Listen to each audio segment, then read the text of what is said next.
Olá, pessoal! Então, hoje eu vou entrevistar o professor Michel Lourenço. Ele publicou um artigo científico na revista Nature Medicine. Então, essa é uma revista científica muito famosa mundialmente, uma das principais do mundo. E nesse trabalho, eles mostram, que existe um hormônio que é liberado durante um exercício que é capaz de modular a formação das memórias. Esse hormônio se chama irisina. Então ele vai falar um pouco mais sobre isso, mas o interessante é que a produção de irisina, tanto no cérebro quanto no músculo, é capaz de melhorar a memória em modelos animais da doença de Alzheimer. Então ela poderia combater a perda de memória associada à doença de Alzheimer. É muito interessante. Então esse trabalho ele foi desenvolvido por pesquisadores aqui do FRJ, em colaboração com pesquisadores internacionais, mas majoritariamente aqui do FRJ. O professor Michel, que está aqui, foi o primeiro autor. Ele dividiu a primeira autoria com o doutor Rudimar Froza e com o aluno de pós-graduação Guilherme Freitas. Além disso, esse trabalho foi todo coordenado pela professora Fernanda De Felice e o professor Sérgio Ferreira. Então, espero que vocês gostem dessa entrevista, porque para mim foi uma entrevista muito gratificante, porque o professor Sérgio Ferreira, inclusive, ele é meu orientador também. Então, eu convivo muito com o Michel, com todo mundo envolvido nesse trabalho, e é muito legal ver, ele agora sendo reconhecido, tendo esse impacto todo e esse reconhecimento todo, e muito importante para a sociedade. Então, a doença de Alzheimer é uma doença que impacta milhares de pessoas ao redor do mundo. Então, se você pensar, acima dos 75 anos de idade, 1 em cada 5 pessoas tem doença de Alzheimer. E acima de 85 anos de idade são metade da população. Então, assim, é uma coisa muito importante de ser estudada. E fiquem ligados que vocês vão gostar muito dessa entrevista. Meu nome é Fernanda Barros Aragão e esse é o Neuropod.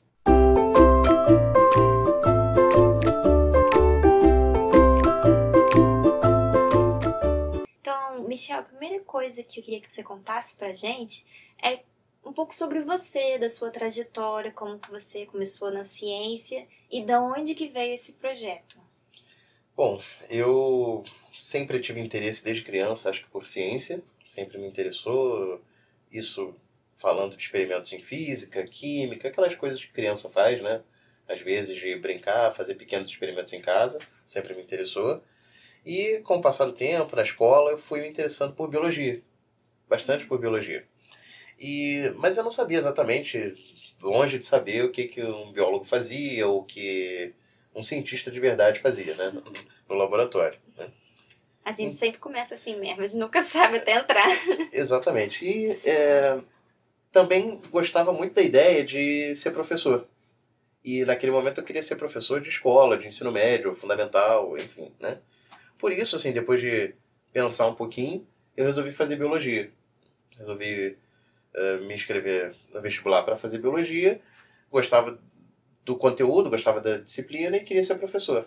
Então, ótimo, fui lá, fiz meu vestibular para biologia, passei e resolvi fazer graduação em biologia na UFRJ. Ainda, logo que eu entrei na faculdade, com a intenção de ser um professor de ensino básico. Só que aí eu fui conhecendo de verdade como que as coisas funcionavam, como é que a ciência funcionava. E apesar de ser totalmente diferente do que eu imaginava antes, me apaixonei pela ciência. Comecei a fazer estágio de iniciação científica, sempre gostei muito de áreas de biologia celular, de entender como as células funcionam, e comecei a fazer um estágio em biologia celular, no caso, uma coisa que era mais direcionada para neuro. Eles estavam tentando fazer um modelo de doença de Parkinson e estavam estudando terapia celular como uma possibilidade. E eu gostei muito daquilo, realmente me apaixonei. Depois eu acabei saindo desse estágio, e aí fiquei um tempo sem fazer estágio, fui procurar um estágio no laboratório de Sérgio Ferreira. Então ainda na graduação você já conheceu o seu orientador? Ainda na graduação eu já conheci meu orientador, até porque tinha uma colega de turma minha, a Natália, que já estava fazendo estágio no Sérgio Ferreira. Eu sabia que vocês eram colegas de turma. Uhum. Que legal. Aí acabou que ela falou, olha, tem um pós-doc procurando o IC lá no nosso laboratório, vai lá, já que você está aí nesse momento, assim, não sabe exatamente para onde você quer seguir, vai lá. Eu fui. E fui aceito desde então, comecei a trabalhar nisso e estou aí até hoje. Então, esse é um pouquinho da minha trajetória, que eu aí acabei terminando minha graduação em biologia, fazendo mestrado e doutorado em bioquímica, pós-doutorado relativamente curto, e acabei sendo selecionado para ser professor da FRJ, né? Então isso é mais ou menos a minha trajetória. Sobre esse trabalho específico que acabou de sair, o nosso laboratório já tem algum tempo, tenta pesquisar paralelos entre disfunção metabólica, entre problemas metabólicos que acontecem no corpo e a perda de memória na doença de Alzheimer, né? Então a gente já tem alguma tradição em estudar um pouco sobre isso, e acaba que em 2012 foi descrita a irisina, que é esse hormônio induzido pelo exercício físico, como uma molécula que sinalizaria, por isso até o nome irisina, derivado da deusa grega Íris, como uma molécula que sinalizaria a indução de exercício no músculo, né? A atividade física realizada pelo músculo, e deveria levar a uma reprogramação metabólica do corpo, inclusive no tecido adiposo, para promover o que a gente chama de browning, de uma especialização do tecido adiposo para que houvesse uma readequação metabólica do corpo, né? Só que naquele momento eu não sabia nada sobre o cérebro. Será que a irisina atua no cérebro? Mas então, não tinha nenhum trabalho sobre irisina no cérebro. Isso no momento em que nós começamos o projeto, não. No momento não havia nenhum trabalho sobre irisina no cérebro. Só que a gente já sabe, já tinha um trabalho mostrando que o exercício, claro, que atua no cérebro, né? O exercício induz plasticidade cerebral, o exercício induz formação de novos neurônios no cérebro. Isso já era muito bem conhecido. Isso foi durante o seu doutorado? Isso foi durante o meu doutorado. Eu estava no meu primeiro para o segundo ano de doutorado quando a gente começou esses experimentos. E aí fomos começar a estudar, olhar em modelos de doença de Alzheimer como é que estavam os níveis de irisina no cérebro. A gente descobriu que a irisina é expressa no cérebro, ela é produzida no cérebro, então nossos cérebros têm irisina. Então ela é produzida nos músculos e no cérebro. E no cérebro. Engraçado que ela foi descrita originalmente como produzida pelos músculos, só que o que o cérebro produz é uma quantidade substancial também. Não chega a ser a mesma quantidade do músculo, que é o maior produtor, mas é bastante considerável também o que o cérebro produz. E nós vimos também que a irisina estava diminuída no cérebro de pacientes com Alzheimer. Então esse foi o primeiro experimento que vocês fizeram? Esse foi o primeiro experimento que a gente fez. Então isso deu a base para a gente tentar investigar. Será que se nós repuséssemos os níveis de irisina que estavam perdidos, que estavam diminuídos no cérebro do paciente com Alzheimer, será que isso teria algum benefício na memória? E foi como a gente seguiu nesse projeto. Nossa, muito interessante mesmo. Ainda mais essa sacada de ver irisina no cérebro, né? Porque ninguém tinha visto isso antes. Então acho que é uma ideia que vocês tiveram, assim... Pois é, e até aconteceu que no meio do projeto saiu um artigo foi publicado mostrando que, de fato, a irisina fazia alguma coisa no cérebro também. Naquele caso, era induzir BDNF. Nossos resultados a gente já tinha também vendo coisas parecidas, só que a gente seguiu tentando entender se a irisina poderia ter algum papel protetor, né, do cérebro em um modelo de doença neurológica, e no caso de uma doença muito importante, que é a doença de Alzheimer, né, que afeta muita gente e que, infelizmente, seus pacientes acabam em um estágio de neurodegeneração que é bem severo, né, bem debilitados, e acabam, infelizmente, indo a óbito, né. Não tem um tratamento hoje em dia eficaz, né? Só tem tratamentos paliativos, né? Exatamente, são tratamentos paliativos que não exatamente nem param a progressão da doença, nem interrompem, e também, infelizmente, não revertem o prejuízo cognitivo, né? O prejuízo de memória, e não só o de memória, vários outros que levam à degeneração do paciente em Alzheimer, né? Uhum. E qual é o modelo que vocês propõem? A irisina seria produzida no músculo durante o exercício físico, e aí essa mesma irisina teria ação no cérebro, ou seria a irisina produzida no cérebro como resultado do exercício físico lá no corpo? Isso é uma coisa que a gente ainda está investigando, mas a gente sabe que tanto o cérebro quanto o músculo produzem irisina, e ambas parecem ser importantes para o efeito do exercício. Então, sob exercício, o músculo induz produção de irisina, como já era conhecido, e o cérebro também produz mais irisina durante o exercício. Então, pode ser que as duas sejam importantes para a ação benéfica do exercício físico, né?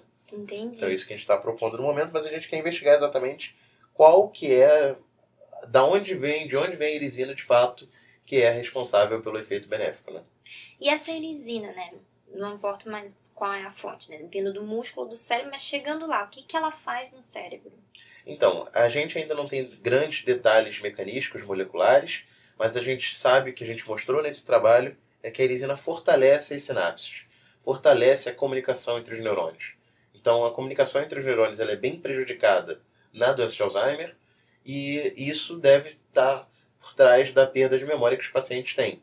O que a gente está vendo nesse trabalho é que a irisina fortalece essas comunicações e impede que elas se deteriorem, que elas fiquem prejudicadas com o curso da doença. Entendi. Mas a irisina poderia melhorar a memória dos que não têm Alzheimer, dos que são saudáveis? Essa é uma ótima pergunta e a gente está testando isso agora, exatamente. Não sabemos dizer, mas é o que a gente está testando nesse momento. Porque eu imagino que muita gente que está ouvindo a gente agora deve estar pensando, eu quero essa pílula do exercício para eu não ter que ficar malhando Claro, e tomar um remedinho.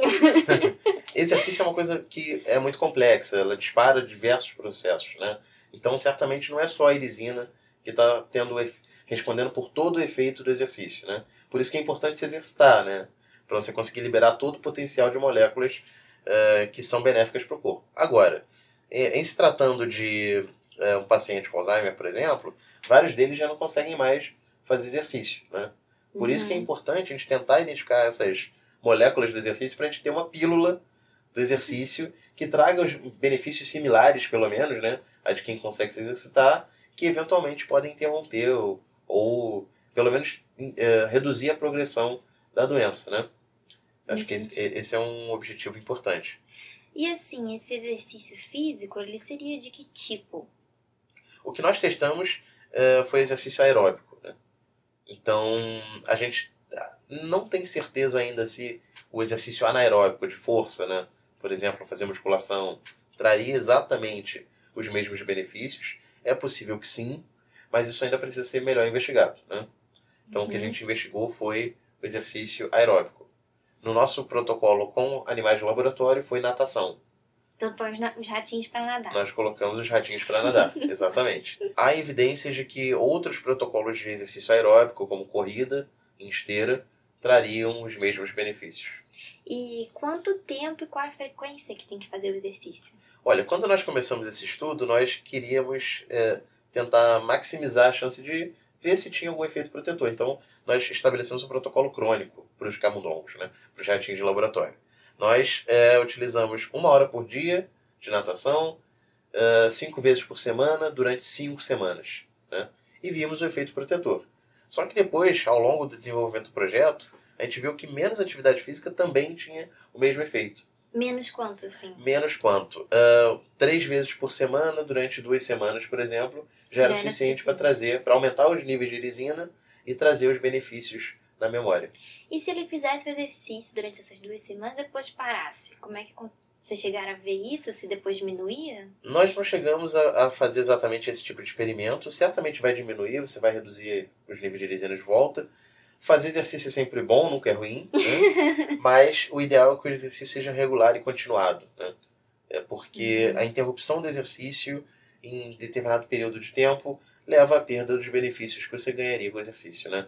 Por isso que não pode ser só uma resolução de ano novo e começar em janeiro a atividade física, em março você já não está mais fazendo atividade física. Não dá pra ser a pílula, não dá pra ser só resolução de ano novo, assim eu acho não dá. Que a solução é fazer de fato exercício e ter isso na sua agenda e praticar de forma religiosa, né? Sem interrupções, né? Ainda mais sendo cientista, isso é difícil, né? Você segue isso? Já segui mais, né? Né? Hoje em dia eu tô realmente precisando aumentar minha produção de irisina para ter esses benefícios. Eu tô realmente precisando voltar a correr, que era uma coisa que eu fazia com frequência. Mas até essas atividades de laboratório, você bem sabe como é, né? Corre para um lado e para o outro. A gente fica correndo dentro do nosso trabalho, né? Mas a gente acaba tendo bastante tarefas e não consegue. Mas isso é uma coisa que tem que entrar na agenda, porque... Tem. A minha resolução de ano novo é essa, fazer natação. A minha é voltar a correr, exatamente. Então tá. E outra coisa que eu queria te perguntar, né, esse trabalho, ele foi feito integralmente no Brasil e por pesquisadores brasileiros ou teve parte no Brasil e fora? Como é que foi isso? Esse foi um trabalho que foi feito majoritariamente no Brasil. por pesquisadores brasileiros, mas claro que nós tivemos, e isso é muito importante, a colaboração de diversos pesquisadores internacionais, de outros países, eminentemente dos Estados Unidos e do Canadá. Então nós tivemos um colaborador muito importante em Nova York, onde nós pudemos realizar alguns experimentos importantes, mas que a gente não conseguiria fazer aqui no Brasil, nesse momento. E também tivemos colaborações no Canadá que permitiram a gente ter acesso a materiais que nós não teríamos aqui. Então a ciência funciona assim, né? A ciência não tem fronteiras, não tem barreiras, né? Então é muito importante que a gente colabore. Mas majoritariamente esse trabalho foi feito aqui no Brasil, na Universidade Federal do Rio de Janeiro, aqui na Ilha do Fundão. Que orgulho, né? Então conseguir fazer isso tudo aqui exatamente na Ilha do Fundão, que falta água, falta luz. Exatamente. E nós conseguimos, apesar das dificuldades, né, tanto de infraestrutura que a gente tem, quanto de falta de financiamento, pela qual nós passamos nos últimos anos, né? Então é realmente um desafio. Mas é também animador a gente ver que a gente consegue fazer alguma coisa e que, depois de tanto esforço, tanto trabalho, a gente conseguiu chegar a resultados robustos e interessantes, né? Que estão interessando outras pessoas também, né? É verdade. Não, eu acho que é bom a gente ressaltar, né, que esse trabalho ele teve uma relevância mundial, né? Então, você já foi entrevistado por diversos jornais, né? Saiu em diversos... Essa semana, por exemplo, né, que a gente está conversando aqui, diversas fontes de informação, diversas formas de mídia nos procuraram para entrevistas. A gente já deu várias entrevistas, né? Eu, Sérgio Ferreira, Fernando De Felice, estamos nos dividindo para falar com cada um e dar atenção para cada um, para contar um pouquinho do que a gente fez aqui, porque também é importante para a gente, cientista, né? Colocar para a rua o que a gente descobre, né? Colocar para a população, até porque, especialmente aqui no Brasil, parte dos recursos que a gente recebe são da população, né? São de impostos. Então, dizer e, de certa forma, prestar contas do que a gente está fazendo é importante. Dizer que o dinheiro foi bem gasto, né? Que teve uma coisa... Dizer que o dinheiro foi bem gasto e sugerir que a população apoie o que a gente faz, né? Com certeza. Para que os governos também possam seguir pela mesma direção. Porque às vezes as pessoas têm assim, uma falsa impressão, né, de que não se faz pesquisa boa aqui no Brasil, que a gente está muito atrasado, que não tem pesquisador bom, quando na verdade, né, o que a gente vê é que nossos pesquisadores são muito bons, têm muita qualidade, né, às vezes falta financiamento, mas mesmo sem um financiamento adequado, a gente sai do outro lado. Então você imagina se tivesse mais financiamento, né? Exatamente, acho que o que falta é infraestrutura e financiamento por parte do governo, porque gente boa a gente tem muita, né? Tem muita gente boa aqui no Brasil, fazendo ciência de qualidade. Às vezes a quem só falta um pouco de recurso, né? Para poder fazer aquilo que estava sendo planejado. A ciência é cara, né? A gente gasta muito dinheiro com isso, mas não é um gasto. É um investimento, na verdade. Porque o retorno ele é muito importante. Vide esse que a gente está agora com a demonstração de que o exercício é importante para prevenir um mecanismo que pode acontecer no cérebro das pessoas, que é a doença de Alzheimer, né? Sim. Não, e a gente pensa, né, que com o envelhecimento da população, cada vez mais pessoas, né, vão chegar aos 75 e 85 anos, quando o risco para a doença de Alzheimer fica cada vez maior, né? Exatamente. E acho que quem está ouvindo aqui, né, a maioria deve ser até mais novo que isso, tem tempo ainda de começar a fazer exercício e já começar a prevenir, né? Então, quem sabe daqui a um tempo, o risco de doença de Alzheimer vai ser bem menor nessa faixa etária. Tomara que você esteja certo, Fernanda. Hoje a gente já sabe que em torno de 1 milhão de pessoas são afetadas pela doença de Alzheimer no Brasil, né? Esse número certamente tende a aumentar. Como você falou, a população está envelhecendo mais, está vivendo mais, o que é uma coisa ótima. Só que isso leva as pessoas a se preocuparem, com razão, com doenças que vão aparecer com o envelhecimento, que é o caso da doença de Alzheimer. Então, se você tem uma forma de prevenir isso ou de diminuir a incidência dessa doença, isso é fantástico, né? E o exercício está aí, é uma forma barata, né, que não custa muito, custa só a sua disposição e né, interesse e disciplina. E de brinde você vai estar prevenindo uma série de outras doenças também, não só doença de Alzheimer, mas vai estar prevenindo doenças do coração, alguns tipos de câncer, doenças metabólicas. Então fazer exercício é a chave para você que está aí nos ouvindo, né? E que ainda não... Mesmo que já tenha chegado a uma idade mais avançada, é importante exercitar para prevenir que a doença apareça. Em caso de Alzheimer, por exemplo, quando você passa dos 85 anos, a sua chance de desenvolver vai entre 40% e 50%. Então, 1 em cada 2, basicamente, idosos acima de 85 anos vão desenvolver Alzheimer. Então, se você quer fazer parte do grupo que não vai desenvolver, de repente é importante começar uma atividade física regular, para quando você chegar lá você estar bem. E aumentar a população que não vai desenvolver, né? Aumentar a população que não vai desenvolver, isso é essencial, claro. Michel, eu queria saber também, né? Agora você recém foi contratado aqui na FRJ, né? Sim. Como professor. E o que você pretende fazer de agora em diante? Você vai manter pesquisas nessa área? O que você... Como eu te falei, eu me apaixonei pela pesquisa, sou apaixonado por ela. Quero continuar fazendo bastante pesquisas na área de neurociências, que foi a área em que eu me formei, basicamente, né? Me treinei. E eu estou interessado ainda em entender melhor como é que são esses mecanismos que o exercício dispara no cérebro, é o que eu quero continuar fazendo. E também quero tentar entender qual é a relevância do exercício físico, não só para doença de Alzheimer, mas também como para outras doenças que atingem o cérebro, como é o caso da depressão, que tem afetado também bastante gente em todo o mundo, né?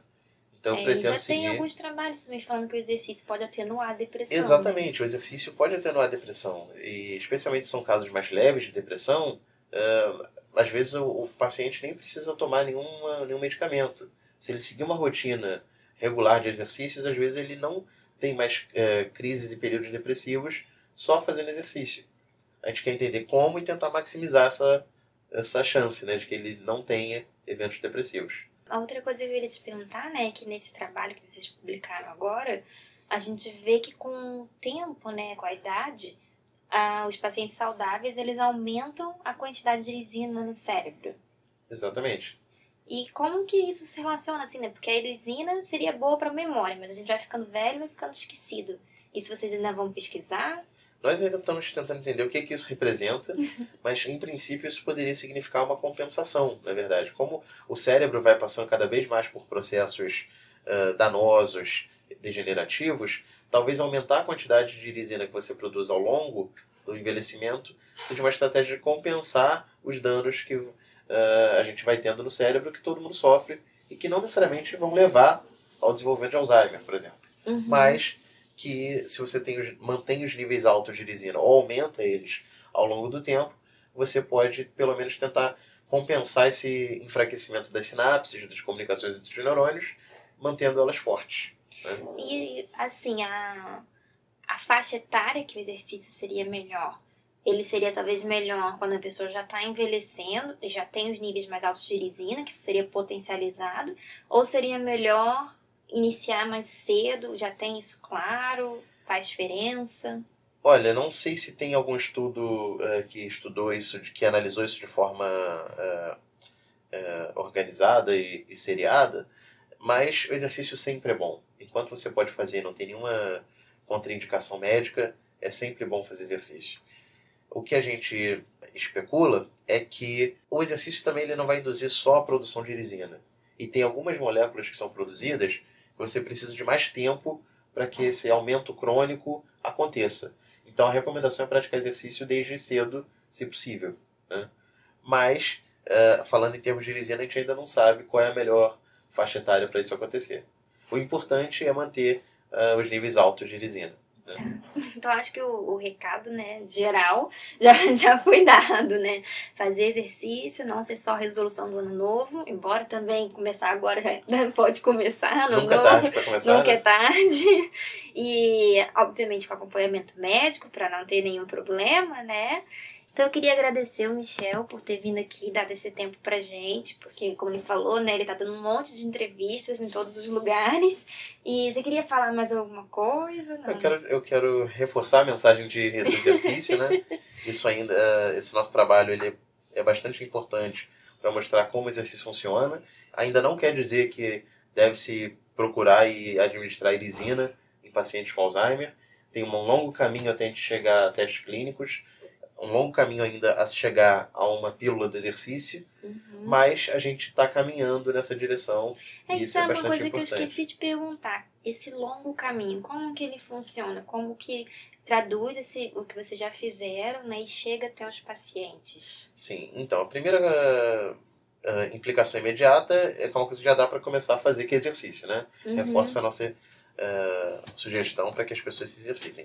Mas supondo que nós vamos usar a irisina como um tratamento para pessoas com Alzheimer, né? A gente não pode, a partir de um estudo com animais de laboratório que nós fizemos, pegar esse composto e já sair administrando em pacientes. Porque não necessariamente o que vai acontecer em roedores vai acontecer igualzinho em humanos, e além disso que essas administrações podem não ser seguras. Então agora a gente precisa, além de reforçar o estudo de mecanismos e ter certeza do mecanismo de ação da irisina que a gente está testando, a gente precisa testar em outros animais, por exemplo. Avançar no estudo para primatas é uma possibilidade. E, se isso se mostrar seguro e tiver viabilidade clínica, a gente precisa fazer testes de segurança para ver se a administração crônica de irisina não faria nenhum mal para o paciente com Alzheimer. É claro que o paciente já está sofrendo bastante com a doença que ele tem. Só que o tratamento não pode matá-lo. A gente não quer que o tratamento mate ou que gere outro problema tão sério quanto ou mais. Então, por isso, é essencial, qualquer novo composto, seja irisina, seja outro, passe por esses testes de segurança e passe também por testes de eficácia, para ver se de fato tem algum efeito positivo na memória e no curso degenerativo da doença de Alzheimer. Só depois de toda essa etapa, o que leva alguns anos, vários anos na verdade, é que se poderia dizer que a erisina ou outro composto seria segura e eficiente para tratar a doença de Alzheimer. Então, não é o momento ainda, a gente está caminhando de forma um pouco até lenta nesse sentido, mas essa lentidão é necessária para garantir que qualquer tratamento não só funcione, mas também seja seguro para os pacientes. Sim, faz todo sentido. Então, assim, só para quem está nos ouvindo, né, esses estudos que a gente faz em animais de laboratório, sejam eles camundongos ou mesmo os primatas, são chamados de pré-clínicos. Exatamente. E os clínicos, eles são os estudos que são feitos já em humanos, voluntários, obviamente, né? Mas que a gente começa com um número pequeno de pacientes e depois vai aumentando conforme vai se mostrando seguro e eficaz. E aí a gente chama esses estudos em humanos de estudos clínicos. E eles são a parte, talvez, mais cara da pesquisa, né? Então, isso é uma coisa que o Brasil também precisa fomentar mais e melhor, porque é muito caro, mas é o que realmente, né, junto, obviamente, com a parte pré-clínica e básica, traduz num medicamento e num remédio que pode ser utilizado pela população. Exatamente. Infelizmente, ainda não temos muitos testes clínicos sendo feitos aqui no Brasil. Isso é muito importante, porque a gente precisa não só pegar os achados pré-clínicos que nós temos e levar para a clínica, né? Mas a gente também precisa saber quão eficientes são os tratamentos que a gente está propondo para a população brasileira. É claro que toda vez que um novo medicamento entra em uso aqui no Brasil, a Anvisa e o Ministério da Saúde exigem que testes sejam feitos em pacientes brasileiros. Mas é sempre num número reduzido e a gente nunca consegue levar isso para uma escala maior de número de testes clínicos no Brasil. Então, é muito importante que isso seja fomentado, estimulado no nosso país. Exatamente. Inclusive com a iniciativa privada, né? Porque, pelo menos nos Estados Unidos, que eu conheci um pouco mais, a maior parte desse fomento dos testes clínicos são feitos por empresas que pegam os compostos e aí fazem esses testes. Mas isso, obviamente, a gente não tem aqui de forma consolidada ainda, e tem muita questão regulatória também que precisa ser mudada, e a questão das patentes que são quebradas também, né? Com certeza, eu acho que não só o governo precisa investir mais diretamente como órgão provedor na pesquisa, né, tanto básica quanto clínica, mas o governo também precisa facilitar a entrada da iniciativa privada, o interesse da iniciativa privada em financiar estudos tanto básicos, tanto pré-clínicos quanto clínicos, né? E tem muito essa questão regulatória que ainda tem muita burocracia que não só nós, cientistas que trabalhamos mais diretamente com o governo, enfrentamos, mas principalmente empresas que às vezes até estão interessadas em investir, mas não conseguem, por burocracia governamental. Então, são coisas que a gente precisa melhorar no nosso país, certamente. Com certeza. E a legislação de patentes também, né? Porque quando você quebra uma patente, você desincentiva que se pesquise aquilo, porque é a única forma de retorno que se tem para uma pesquisa que é tão cara, né? Exatamente. Então, às vezes pode parecer bom num primeiro momento, mas a longo prazo pode se reverter numa coisa ruim. Exatamente. Para algumas coisas específicas pode até ser bom, mas eu acho que, como política geral, isso é impossível, isso é inviável, porque você tira a iniciativa privada que vai pegar o seu dinheiro e vai investir em outra coisa, não vai investir mais naquilo. Sim, porque ela não vai ter retorno. Exatamente. Então, Muito obrigada, Michel. Tem mais alguma coisa que quer falar? Exato, só te agradecer, Fernanda, pela oportunidade de estar falando aqui, né, divulgando nossa pesquisa. E parabenizar também pelo trabalho de divulgação que você está fazendo Obrigada, da ciência, que é bem interessante, é bem importante também. Eu que agradeço a presença do Michel aqui. A gente é meio que colega de laboratório, né? Porque o professor Sérgio, que é meu orientador, também foi orientador dele, então eu tô sempre lá buzinando o Michel. E eu também sempre aqui. Então, assim, eu agradeço muito pelo seu tempo, eu gostei muito da entrevista, foi muito divertido, legal e interessante, né? Acho que quem tá ouvindo vai achar a mesma coisa. Então, obrigada, então. Obrigado a você, Fernanda. É isso, pessoal. Espero que vocês tenham curtido essa entrevista tanto quanto eu curti. E fiquem ligados no Neuropod, vamos postar sempre novos podcasts. Entrem no nosso site também, www.neuropod.com.br. Lá tem matérias escritas e tem a lista completa de todos os podcasts. E vocês podem também curtir e seguir nossa página no Facebook, www.facebook.com/neuropod. Neuropod com D mudo. Então não deixem de acessar nosso site, curtir nossa página no Facebook e ficar ligado porque sempre tem coisa nova. Muito obrigada por nos ouvirem e até a próxima!